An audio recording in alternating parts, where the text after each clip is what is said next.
Okay, folks, interview time. We are joined on the show tonight by none other than Filamena Young, freelancer and designer for White Wolf Games, amongst others. Filamena, welcome aboard. Hi, gentlemen. It's nice to talk to you.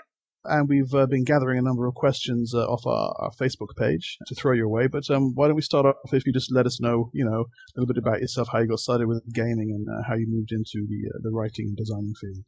Certainly. Well, I've been gaming since early high school. Maybe even the summer right before high school. I got a half of a old D&D box, not the red one, but the white one. And we worked out from there the rest of the game. So I guess you could say I've been designing games since then, since we only had half of a working product at the time. From there, I moved into, Riffs. That's actually what I cut my teeth on. And then once we found out there was a book about playing vampires, I was sold. No other game would do it for me, for a while anyway. So then we played second edition Vampire forever. When the third edition came out, we hated it, and then we started playing it, and we loved it, and then we wouldn't go back, and actually have a very similar relationship with Requiem. Excellent. I'd been writing all that time, stupid 13-year-old stuff, all the way through high school, stupid 13-year-old stuff. And then I got out into the world, and I heard Matt McFarlane put an all-call out for Mage, the Awakening book. He'd wanted to find some new talent because it was kind of an out there project. It was Unbidden, which is his Night Stalkers book. So it was supposed to be a lot of monsters that don't quite fit in. And I pitched him a doll that was a puzzle, and that people would become obsessed with solving the puzzle within the doll, and that it would basically sort of absorb everything that they wanted to do. They became obsessed with the doll. They would kill other people over the doll. And for mages, it became particularly violent and vile. So he took me on for that project, and then I actually did a series of things that were all created by the same clocksmith, basically. Yes. He had made all of these. Yeah. Except for there was a big water clock, or no, what was it? Well, Wood Ingham made one that was a clock, and it ate brains, I think is basically what it ended up being. Right. I need to check that book out fully. Yeah. Yeah, it was so similar in idea and scope that Matt had us go back and basically either it was made by a student of the same clocksmith or it was somehow related to that. I don't remember exactly what it was. But I found myself going, oh my god, I love Wood so much. I came up with something kind of similar to something he thought about. Had a total fangirl moment. And then it was over. Cool. Good stuff. So I guess that answers one of the first questions from Peter, which was how you got started writing for White Wolf. So that covers that. But he also asked, what's your favorite role-playing game that you've never had the opportunity to play? I never feel like I've played enough of anything, but I guess I really want to sit down and play Apocalypse World. I really want to sit down and play it a lot, but I've read the material, I've talked about it with people online all the time, but I haven't actually gotten a chance to sit down and play. A mechanic in a game that rewards you for having sexual encounters with other players. Other characters, sorry. Big distinction. I'll play that game. Right? So, yeah. But no, the whole setup for the game is really interesting, and the design is just, of course, gorgeous. And I want to play it badly, but haven't gotten a chance to yet. Cool. Great. I've got a couple of questions here from Beckett, and then I'll let Chris handle some stuff about Strange Dead Love. Beckett asks, what inspires you to write a book? How do you get prepped to write? My inspiration comes from whatever my bosses tell me. That's not really fair. With White Wolf, you get a lot of very clear outlines with very clear ideas from the designers of what they want to say, and that is a blessing because you know what they want going into it. And then I find constraints and I basically feel like the more narrow I'm told to begin, the easier it is for me to be creative. If I'm told that, you only have this one 500-year period of time in history, and you have to totally build an entirely new setting out of that for whatever reason, that really helps me to flourish as a writer. So, I get these very narrow, very specific things that I need to work on, and then it's just a matter of finding my angle in there, and then everything just sort of pours from there. Right. Do you find that you find yourself returning to the same themes within the work? Because I know that if I'm doing something, I have certain pet topics and themes that I'm always shoehorning in there. Well, It depends on the project, depends on who I'm working for, but like I said, White Wolf is really good about their outlines. All of the books have themes, whether they're ever spoken about in the book itself or to the reader, I'm not sure, but they're all there for us as the writers to be aware of. With my personal projects and that sort of thing, it really depends on who I'm trying to sell it to or who I'm trying to produce it for. I try to be flexible. I don't stick to one genre. I like hope, and that's silly for a White Wolf writer, but it's true. I like hope, and I like squeezing in the last glimmer of light to a project. So if it's a really dark setting like Machine Sight, which is our sci-fi horror setting, it's a scary, terrible place, and a really good game of Machine Sight ends with all the player characters dead. But I wanted to slip a little bit of light in there, and that's in some of the flavor text in the beginning. And so all of my work is going to have a little bit of that, which for some reason the White Wolf guys are still okay with. So I guess that's probably one of my darlings I have to watch and kill when I work. Yeah. Okay. Interesting. And finally, from Beckett, he asks, "What's your favorite World of Darkness game line?" I should say Vampire because I did so much writing in it. I did so much playing in it. But Hunter the Vigil, hands down. I love it. I go back to it. Every time we talk about a game, that's my first thought.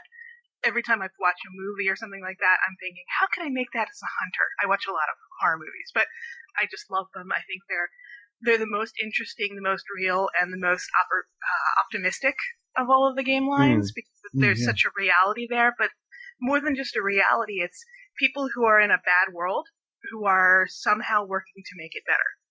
And that's something that most of us don't get a chance to do in the real world. We can't go and find the evil vampire who is the reason that there are all sorts of bad drugs in the city and kill him and then change that because killing is wrong in the real world. So, I think that's one of my yay, hope, joy, girliness. Yeah, cool. Good stuff. Okay, Chris, if you want to pick up on Strange Dead Love. Yeah, so we had the whole list of White Wolf's outline of books for the next year or so, and on that list is, of course, for a new one for Vampire the Requiem, which is Strange Dead Love. So, Filamena, can you give us kind of like a general overview of the book? I know I think I was reading, you just finished some of your red lines for it, so there's only a certain amount you can tell us about the book, but what insight can you give to us about what it's going to cover? Well, actually, White Wolf is trying to switch to a more open model of development. You saw that with their V20. They put everything out there for everybody to read as they were going. And they're going to be switching their other works to similar things. So Eddie personally told me, tell them whatever you want to tell them about the game. Fine, okay. So Strange Dead Love is something that Russell Bailey has been trying to do since he got on with White Wolf. It is the game book that he's wanted to develop since then. And it's Requiem through an urban fantasy vision. I feel like it opens it up to a wider audience, and it says basically, well, the darkety dark vampire stuff is awesome, and it's still here because, that's an intrinsic part of the game. But let's also step back and look at the other angles of vampire. Russell's very much a proponent that vampires absolutely still have emotions, they absolutely still have feelings, and that romance, not in a pure form because that doesn't work in the world of darkness, but romance absolutely exists and is intrinsic in the stories that you tell. So, it's not a book about romance. Don't get me wrong about that. But it is a book that centers on, I feel like, stories that are open to emotional gravitas. And it's not for superheroes with fangs who never get affected by anything around them and just run around with their awesome powers killing things. That's a valid game style. I don't have a problem with it. It's not for me, and it's certainly not in this book. Yeah. So, essentially, this I would say, to me, Strange Dead Love looks like it's obviously going out to address the fact that there is a lot of paranormal romance, as you say, urban fantasy literature out there right now, which is unsurprising considering certain books and everything. It's blown that kind of that market open, and so I guess Strange Dead Love is trying to address that, but also bring it into the fold through the lens of Vampire the Requiem by applying the World of Darkness kind of gloss and sheen to it to maybe tone down certain bits and make it feel, as you say, the idea that you can have gravitas with these relationships that vampires can have, rather than or possibly, I don't know, being victim to having certain gameplay where the vampire's being presented as not having those relationships anymore. Right.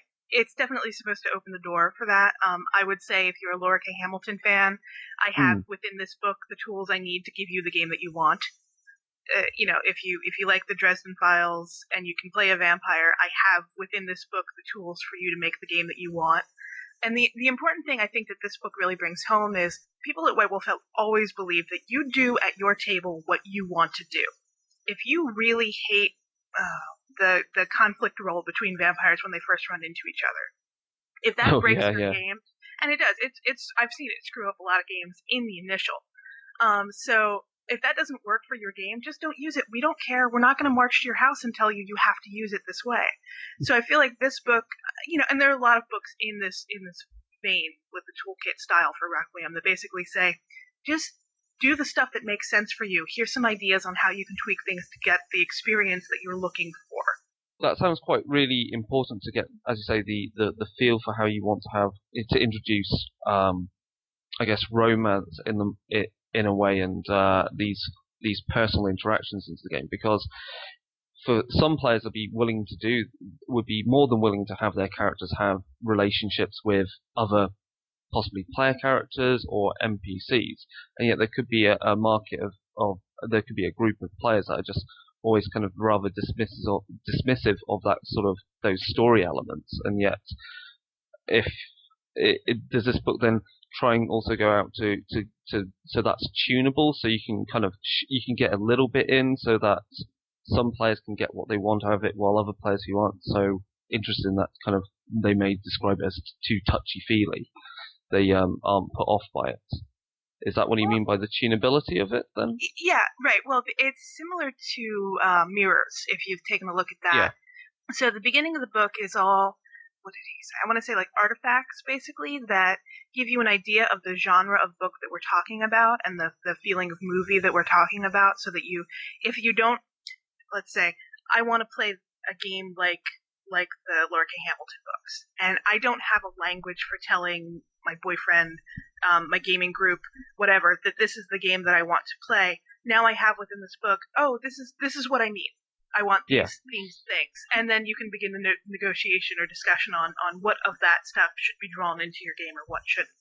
That's a really good idea. Yeah, that's all Monica. And that should come out really interestingly because she knows the genre like whoa. So then the second section, with a little bit of Monica and then a lot of me, is they're all basically like shards, like from Mirrors, and that's a chronicle hack. Like, well, you like this sort of game.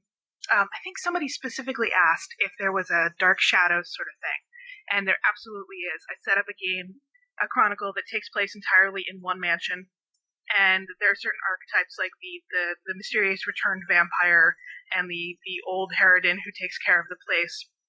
And it's pretty much a normal game of vampire in a very limited area with a very limited cast, and then you're rewarded with experience points for doing one-on-one secret scenes in front of the group. Oh, cool. So basically, it's a little bit like Houses of the Blooded, if you ever got a chance to play around with that, where basically the spotlight falls on the two characters who are having a secret clandestine meeting, and so people are responsible for knowing about as much of that scene as they should, based on what spies they have or what connection they have to the household. And then the player characters are rewarded with experience points for making their secrets public, basically. Okay. Oh, very cool. So that would have come in really handy at my last Mage game when we had one guy keeping things secret from the other guys, and it spilled over into the real world and got really rather ugly for about a week. Ooh. Yeah, not nice at all. Cool, I'll have to check that out. Yeah, I did a couple of other little chronicle hacks like that. I did one for the canon game, and that the idea on more like online forum games where everybody's playing characters from Harry Potter or what have you. And this would be a method to reward players for staying in canon with their characters. So if you love Buffy so much that you cannot resist it and you want to have your group of players sit around and remake Buffy in Requiem, I talk about how to do that. Yeah, that would be of great interest, I think, to my wife, because she does a lot of she's currently doing a lot of Final Fantasy VII based forum based role play. So again, all these story elements are out in front of everyone else involved in that forum. Yet, right. It's up to you to make these important interactions that are just between a pair of characters, then influence other people and do the big reveals and so create drama. Cool. So really, essentially, you're rewarding creating drama in whatever shape of that manifests out of that secret meeting. Well, I feel like if there's no drama, then this style of game is not going to work. No matter how you're taking the Chronicle, no matter what you're doing with it, you need drama to fuel all of these sorts of games. Yes, yeah. there's as much as you can reward players for being as careful as possible, sometimes they can just get too careful and their character just ends up being a little bit too boring and doesn't slip up, and you just want them to go, please make a mistake, make something happen with your character. Okay, so which, I get the question here is, what themes and aspects of paranormal romance and thus for this book were the main kind of I would say objectives for you? What grabbed your interest the most? What were there particular things you especially wanted to cover for the book? For me, I can't speak for the other women writing on it, but for me specifically, sex. Absolutely sex. I think vampires should be banging all the time. They should, I do. I think they should be having amazing, wonderful, complicated sex that interferes with all of their interpersonal relationships. And all of their political stuff should have in some way or another a problem with sex behind it. I don't think everybody should play it that way, and I think people who don't want to bring sex into their game can actually really add a layer of drama to the characters who do have all sorts of sex all over the place. Because so if that's not a thing for you, if that's not comfortable for you, you don't have to do it. But it seems like these characters who have no real consequences because they're not going to get the clap and they're not going to get pregnant, and they have forever to explore everything. They are going to explore everything. So therefore, the character who doesn't would be an interesting counterpoint. But I don't think that non-sex for vampires would be the norm. It just doesn't make sense to me. It's come up in, again, it's something that this again, it seems to be a theme of when you have a significant other who role plays, and she's had her main vampire character has a ghoul who is male and loves her character, so she gender bends to the game. So she's playing this kind of like a party kid kind of playboy / photographer, and so he has wonderful parties with hookers everywhere and there's lots of coke, but then he also has this ghoul who loves him, and yet we've already worked out that her character will be embracing another man at some point, and it will obviously lead to some fallout with the ghoul who will think they've been jilted and everything. So we're playing some really she's playing out some really hardcore kind of scenes for her characters, or at least if she doesn't get the chance to, they turn up in the blue books and they're all there for the group to see. And sometimes oh, Dimitri's gone off on one, he's gone on and got another hooker killed, and it's like, yeah, it's Dimitri. Brilliant. Drama. Yeah, drama's good. Exactly. So the question here, I didn't write this one, but during the writing process, did anyone seriously suggest sparkles? So I guess the question really is, how did you approach the wonder that is Twilight and the material that's obviously out there? Because there's obviously some good ideas in that material. It's obviously the questions about execution. So in what way does Strange Dead Love kind of address Twilight, or does it? So, I've said on the White Wolf forums, and I'll say it here, if someone seriously asked me to make a Collins-based bloodline, and they really wanted that for their game, and that would bring them into the game and make them feel happy, I would do it for them in a heartbeat. Yeah. There's no such thing as bad, wrong, fun. The fact is, the storyline is not new. No, it is. The Twilight story is absolutely a vampire story, and it's been done a million times. if you really look at it as the story of a woman who is so deeply glamored by a vampire that she can't see how creepy and abusive her relationship is, that's World of Darkness. That's can I curse? Yes, please do. Well, that's some deep fucking World of Darkness scary stuff is what that is. Like that's too creepy for me, frankly. But it is a World of Darkness story, and there are absolutely shades of that in this book because all the beats, all of the themes and that sort of thing that draw girls into these books are pretty universal through a lot of the urban fantasy. It's just that one got a lot of attention and has some weird quirky stuff in it that drew a lot of attention to it. But if you drop the weird quirky stuff, it's really just Bram Stoker's Dracula, if you want to be perfectly honest about it. Yes.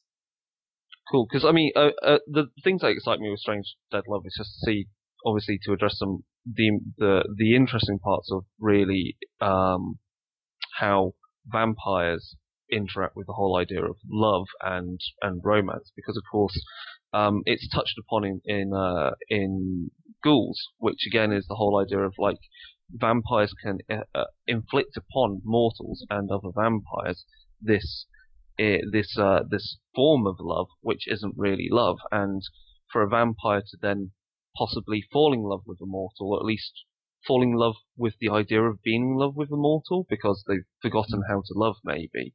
And how far are they willing to go to maybe make that real? Or a mortal falls in love with them, they're like, I don't want to know about it, I just don't want to know, go away, and it still continues. Are all really, interesting things, and that I would love to see played out by my players, or at least inflict upon them. I don't see why vampires can't be stalked by crazy mortals, or if not, something even worse, such as a werewolf that's for some reason falling in love with them, or the list is endless. Right, I believe at a LARP that I was running, I delivered a Deva who he was a player, and he had a lot of blood toys and that sort of thing on the side, blood dolls, and so during a LARP he was delivered with a paternity suit because one of the girls he had played with was suddenly pregnant, and she assumed it was him, and so then he had to deal with proving that he wasn't the father of this kid without going to court and without all of that nonsense. Oh, excellent. Because exactly, obsession and addiction are chemically not that much different from physiological love as far as we understand it. And messing around with a person's mind, like with the Twilight example, really. If you look at it, it's just a woman who is just disturbed by the mind magic and emotional magic being thrown at her. It's very World of Darkness. I mean, the other thing I was going to say is I think Strange Dead Love, I mean, all these concepts are of course totally valid beyond vampire. I mean, you could play out all this stuff with mages. I mean, what's going to stop a mage when they do a bit of love magic on someone and then having to deal with the consequences of that? Or worse, maybe someone that's insanely in love with you and having to deal with the consequences of that, and that person is only has these feelings for you, or maybe perhaps you only have these feelings for them because for some reason you're spirit ridden, maybe. Well, with Mage, your resonance alone can make it happen. You don't even have to want it to happen. You just can't. What your resonance is sexy time 24 hours. How did you know what my resonance was? But then, that's why I think that's why it's like mortals, like sleepers. I think I always find they work best in situations like this. As the obsessive stalker or the object of affection. For two reasons. Because one, they're so fragile compared to the supernaturals. Like you really could, with a wave of your hand, snuff that person's life out if you wanted to. But I think most players gravitate more toward, well, I can't just kill her, and then out of that that dilemma comes the drama. And secondly, like with the point you made about the paternity suit, they're so enmeshed with the mass of the mortal world and all its bureaucracies and and potentials to be discovered. I think it makes, I think it's in a way even more exotic and strange than the love of another vampire or a werewolf or the mage from the next city over. It makes it more dangerous and therefore more sexy. Well, exactly. Yeah, exactly. Right. Yeah. Cool. I think okay. Possibly covered all that. Yeah. We have covered love in all its forms. Mike, are you up for a brief bit of speaking, or should I take the Forsaken Guide here? I've got it. Filamena, how did you playtest the Lone Wolf system hack, and did you try it out with more than one player? Boy, you guys, everybody loves that section, or hates it equally. I play one-on-one with my husband, who is another writer, largely because it's easier. We have kids, so it's easier for us to play one-on-one. Really, the Lone Wolf Chronicle was born out of our experiences trying to play all of the World of Darkness games with just two people. I don't know that we play tested those rules specifically so much as it's just, like I said, we played a vampire game or a werewolf game, and from that wisdom we kind of pulled out, well, this is the stuff that would work. So I have a couple of people who've asked me a couple of questions about specifics and mechanics, like does the totem still have its own spirit rank and that sort of thing. And ultimately, like with all White Wolf products, do what works at your table. Like, if this part of the game doesn't make sense for you or didn't work when you guys got it out because of your juju is different than my juju with dice, don't feel like you have to stick to my book. Use my book as inspiration and idea, and then if the dice fall differently for you than they did for me when I was testing it out, it's not a big deal if you have to break stuff. I want you to break stuff and make it your own. Exactly. Cool. Okay, and in addition to the Forsaken Chronicles Guide, you also worked on the Mage Chronicles Guide. I sure did. Yeah, which bits of that did you work on? Oh, sorry, briefly, related to Strange Dead Love. In the Forsaken Chroniclers Guide, I actually wrote the section on werewolf sex. Yeah, I was going to say, I noticed that on your blog. Yeah, carry on. Yeah, that was totally me, and actually I kind of want sex in all of the games. That sounds really strange, and it sounds like I'm a very different person than I actually am, but just skip that part and just know that, like, if there's sex in a game, it might have been me writing it. So So I just wanted to mention that was also me. But okay, so Mage Chronicles. So I should look for the sex in the Mage Chronicles Guide too, then. Unfortunately, not so much.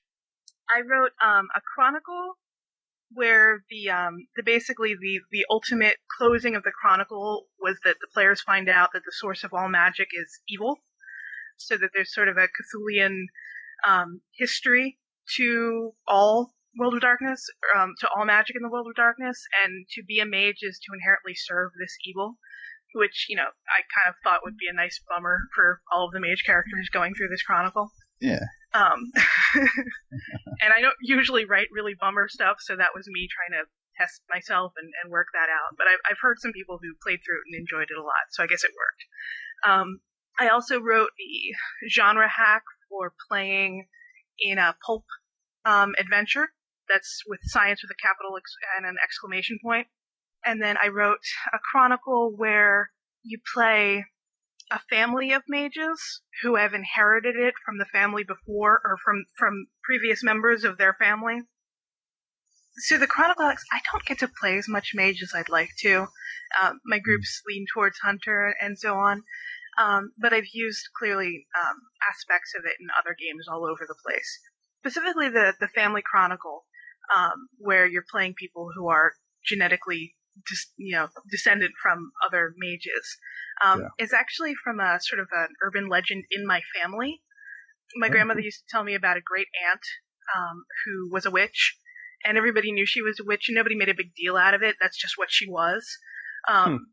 This is an old Italian family, so they use different language for all of this stuff. It doesn't have the same connotation as it does in the U.S., but, she would always tell me, well, there are certain things that will be picked up in the family. Like, if you have a certain color of hair or whatever, we know that you're descended from that specific aunt, and you're probably going to tend towards mischief and witchcraft. I carried some of those traits, so I always found it, I was always waiting for a magic wand to end up, coming to me in the mail, but never did show up. Yeah. That's really interesting. Cool. Now, you also worked on Mage Noir, right? I sure did. And which parts of that were yours? So I wrote the intro fiction, and I also wrote the adventure at the end. Okay. And it was fun because I got to use Matt McFarlane's characters. He wrote the character, the pre-gens for the setting, and then I got to use them in the fiction and in the adventure. And he writes some solid characters. It was really a lot of fun to use his material, and I hope I didn't ruin it too much. So again, that's an example of where your inspiration is coming from the developers' notes and input and directions. Well, and also the genre. I mean, we were all working from a very similar tapestry. Mm-hmm. Noir in fiction, or the hard-boiled detective stuff. That's all very well defined by literary analysis already. And Matt he reached in there and he pulled out these perfect archetypes that weren't overly done or boring, and made them real and historically accurate. Like, they felt like real people who could have existed, but they were also mages and also genre archetypes, which was just a fantastic thing to put together. So it was easy to make the genre appropriate fiction around these perfect characters. Are you a fan of the noir genre in general? Big time fan. So what would you say makes this genre so apt for Mage games? At first when I got pitched it, I was like, well, why can't I do this for Vampire? I'd rather do this for Hunter. I'd rather do this for anything.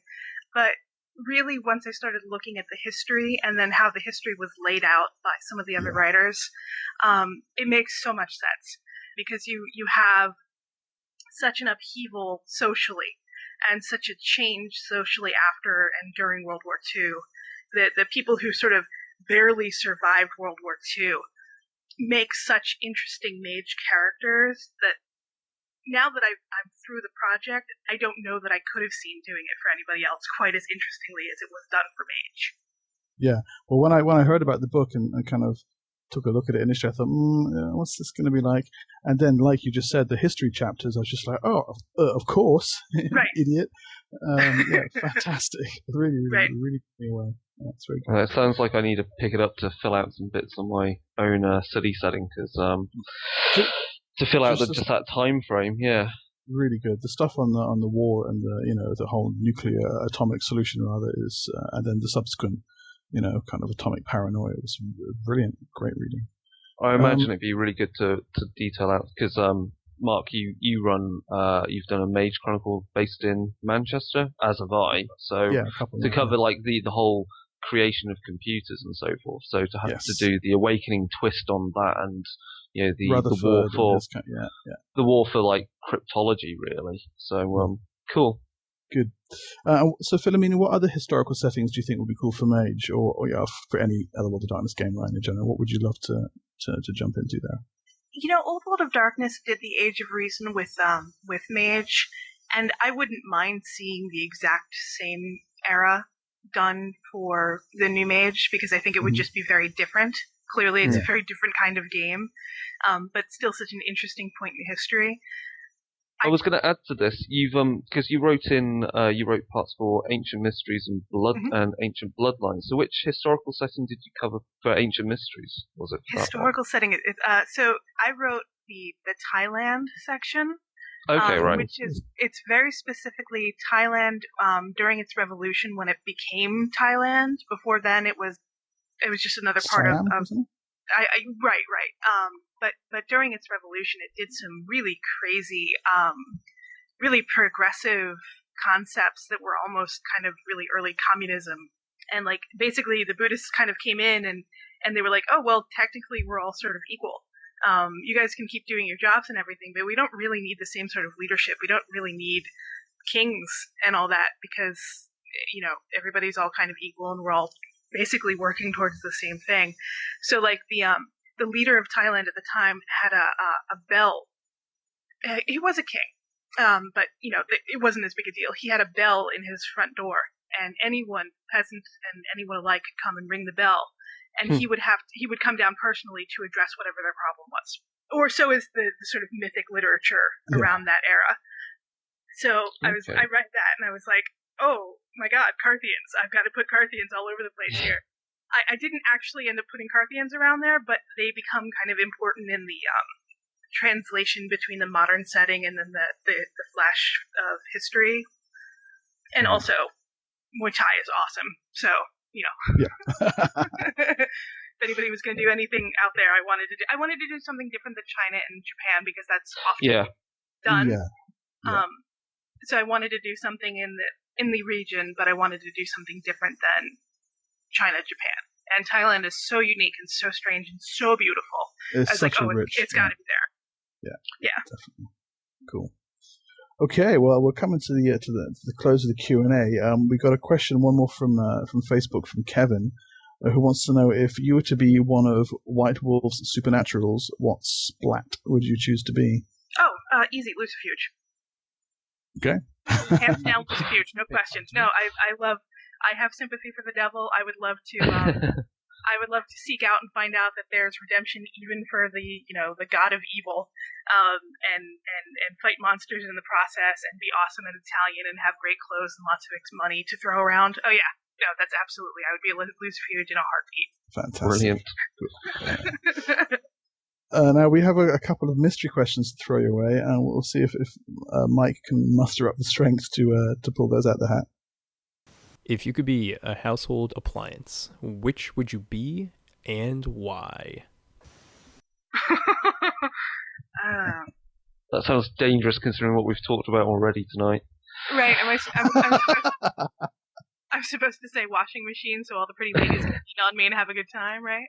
Yeah. No, an immersion blender. Because it's my favorite instrument in the kitchen. It is so useful and it makes everything else kind of obsolete. I would definitely be an immersion blender. Cool. Someone else said that too. I can't remember who. I don't know if it was David. I'm not sure. It might have been. That's why we got married. Cool. Okay, Filamena, are you prepared for the zombie apocalypse? And what valuable lessons did you learn from the previous zombie apocalypse? I do have my zombie preparation kit together, and I do know what our plan would be. I would gather to me the people in the area who are gun owners, not because I believe in gun use personally, but because I know they're out there and they would be really handy, and we would hit Disneyland. Because it is incredibly well. It's got restaurants and all that sort of thing already within it. It's a closed off space that can be locked down. So if we have to clear out the visiting zombies from Florida and Utah or wherever they're from, it wouldn't be hard to take them out because the area is so structured. And then I can put snipers up on the Tower of Terror and pick off. Oh no, I really thought about this and pick off all sorts of problems at a long distance. You can see the Tower of Terror from like most of this part of California. So that would be my survival plan. And I think the lesson that I learned from that is that you should, from the past zombie apocalypse, is that you can't discount protecting children in these scenarios because you're going to have to raise them to protect society in the future. Yeah. So don't let the kids get eaten first, even though it's tempting. Yeah, they can't run as fast, but that's good. No. Excellent. Good. Okay, well that kind of wraps it up. Is there any way that interested listeners or fans can get in touch with you if they want to pester you about your work? Absolutely. So I have a website. It's Filamena.com. That's the easiest way to find me. I also have G+, like everybody else. It's just Filamena on G+. I talk about games. I talk about the stuff I'm working on. I talk about probably too much politics.